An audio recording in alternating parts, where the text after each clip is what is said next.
At the Consumer Electronics Show, one little product stands out from the crowd. But this laptop isn't aimed at people here. The computers are made by a charity called One Laptop Per Child, which is trying to persuade governments in countries like Nigeria that cheap computing is a good way of giving children a better start in life. This whole project has had the backing of many giant corporations from the computing world, including Intel. But now it's pulled out, sparking a huge row with the charity over its motives. The problem is that Intel has its own cheap laptop aimed at the developing world. In fact, its classmate computer is being trialled at another Nigerian school.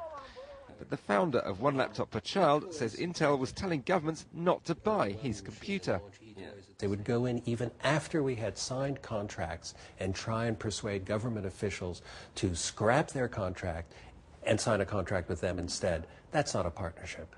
And it just happened time and time and time again. And each time it happened, they said they'd correct their ways. And it's a little bit like cheating on your spouse or alcoholism or something you just can't eventually fix. Earlier, Intel's boss had one word for that kind of charge. Hogwash. And he says his company has a perfect right to make its own cheap laptop. The premise that we began with, and actually the premise we divorced over, is that there's no one solution. No one company, no one solution has a monopoly on kids. And ideas that serve kids ought to be embraced and not rejected. One Laptop Per Child has been struggling to get governments to invest in its computers. Now it's battling a giant corporation over just who should bring computing to the developing world. Rory Kaplan-Jones, BBC News, Las Vegas.